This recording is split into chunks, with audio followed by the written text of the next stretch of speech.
انہوں نے کہا جب تمہارے اوپر وقت آئے گا تو ہم تمہارا ساتھ دیں گے.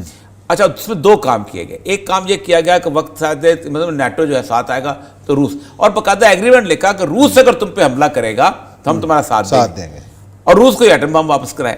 اب روس نے 2014 میں وہاں حملہ کیا تو ہوا یہ تھا کہ افغانستان سے یہ نکل رہے تھے, اسلحہ بیچنے کی صورت ہے, انہوں نے کہا جنگ کو اور بھڑکاؤ. اس سارے معاملے کے اندر آخر میں جب پک گیا مسئلہ, جب وہاں سے نکلے 15 اگست کو, پھر انہوں نے کہا اب ٹائم آ گیا ہے اس جنگ کو آگے بڑھانے کا. صحیح.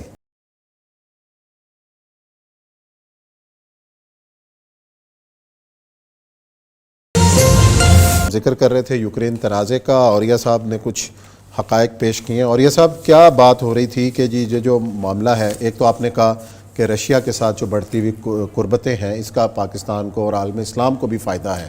دیکھیں ایک بات ہے کہ جو آرتھوڈاکس چرچ ہے نا, بنیادی طور پر وہ اپنے آپ کو عیسائی کہلاتے ہیں, بڑے اسٹرانگ ہے عیسائیت کے اوپر, بہت زیادہ اسٹرانگ, اگرچہ کہ ان کے ظلم بھی بہت رہے ہیں, بوسنیا کے اندر ظلم کیا انہوں نے, باقی چیزیں بھی, لیکن رشیا کا جو ریوائول ہوا ہے اس میں دونوں چیزوں کا ریوائول ہوا ہے. گھبراہٹ ان کو وہی ہے افغانستان کے حوالے سے کہ افغانستان میں اگر ایک اسٹیبلٹی آ گئی اور کہیں صورتحال اس طرح کی شروع ہو گئی, نان اسٹیبلٹی ہوئی, تو وہاں پر کسی طور پر پھر دوبارہ وہ چیچنیا کا مسئلہ نہ کھڑا ہو جائے, تاتارستان کا مسئلہ نہ کھڑا ہو جائے.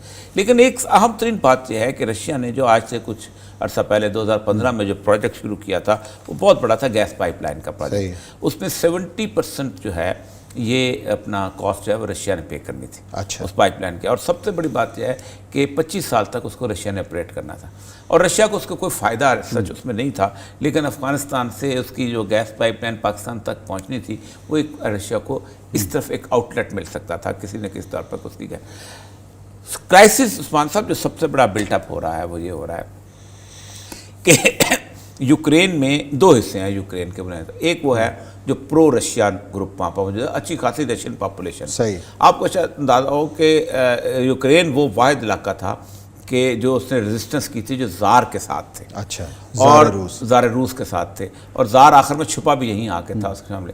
اور ایک دن کے اندر کمیونسٹوں نے 50,000 یوکرینینز کو نکال کے ان کو مار دیا تھا. 50,000 بندہ مارا گیا تھا ایک دن کے اندر, اور یہ بہت بڑی کیجلٹی تھی کمیونسٹ ریولیوشن کی. تو انہوں نے یہ کیا ہے باقاعدہ جو کہ اس کو کہا ہے کہ تم ہمارے اس میں شامل ہو جاؤ. جب انہوں نے نیگوسیشن شروع کی, صحیح, ان کے پاس تقریباً کوئی 750 ایٹم بم تھے, اور یہ بہت بڑی تیسری بڑی آرمی طاقت تھی اس کے حساب سے, نیوکلیر بامز کے حساب سے. رشیا کو بھی ساتھ ملایا, رشیا کو ساتھ ملا کے کہا کہ نیگوسیشن کرو اور ہم تم کو لے. اب دیکھیں جب مفادات کا مسئلہ ہوتا ہے تو 750 جو بم تھے نا وہ انہوں نے روس کو واپس کروائے. اچھا. یعنی اپنے پاس نہ کہ امریکہ نے نہ یورپ نے, اس کو کروائے کہ ایک جو طاقت بنی ہے اس کو بنا رہنے دو اور نہیں نہ بنے. انہوں نے کہا جب تمہارے اوپر وقت آئے گا تو ہم تمہارا ساتھ دیں گے. اچھا اس میں دو کام کیے گئے. ایک کام یہ کیا گیا کہ وقت ساتھ دے مطلب نیٹو جو ہے ساتھ آئے گا تو روس, اور باقاعدہ ایگریمنٹ لکھا کہ روس اگر تم پہ حملہ کرے گا تو ہم تمہارا ساتھ دیں گے, اور روس کو ایٹم بم واپس کرائے. اب روس نے 2014 میں وہاں حملہ کیا تو ہوا یہ تھا کہ افغانستان سے نکل رہے تھے, اسلحہ بیچنے کی صورت ہے, انہوں نے کہا جنگ کو اور بھڑکاؤ.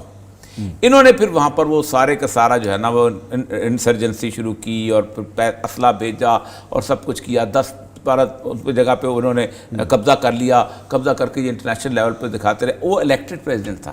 اچھا. وہ وکٹر جو تھا وہ الیکٹڈ پریزیڈنٹ تھا, لیکن کہتے تھے جمہوری جدوجہد ہے. آپ کو یاد ہوگا کہ 2014 میں جب وہ فروری مارچ میں, تو عمران خان صاحب یوکرین کا مثال دیا کرتے تھے, وہ دیکھو عوامی طاقت یوکرین میں انہوں نے اٹھا کے پڑے مارا. وہ الیکٹڈ پریزیڈنٹ کو پورے اٹھا کے پڑے مارا, اور پوری دنیا یہ کہہ رہی تھی کہ یہ جمہوری جدوجہد ہے, اور جمہوری ملک کہہ رہے تھے. انہوں نے باقاعدہ پھر اس کو پمپ کر کے, وہ بیچارہ جو ہے اس نے گاڑی میں بیٹھا, ایک دن گاڑی میں بیٹھ کے اس کو بھونکا. اس کے بعد پورے 3 سال اس بندے کے خلاف پراپیگنڈا کیا, کرپٹ تھا, یہ اس کا لائف سٹائل تھا. آپ کو پتہ ہے یوکرین پریزیڈنٹ کے خلاف کرپشن کے کہانیاں, افسانے اور یہ وہ, تاکہ مکمل طور پہ کریڈیبلٹی جو ہے وہ ختم کی جائے. اب اس سارے معاملے کے اندر آخر میں جب پک گیا مسئلہ, جب وہاں سے نکلے 15 اگست کو, پھر انہوں نے کہا اب ٹائم آ گیا ہے اس جنگ کو آگے بڑھانے کا. صحیح. یعنی پورے کا پورا خرچہ کروایا جرمنی کا. جرمنی نے پائپ لائن بچھائی, زیر زمین سے پائپ لائن بچھائی, اس کو کہا خبردار اب تم نہیں کرے گے. اور اس کے بعد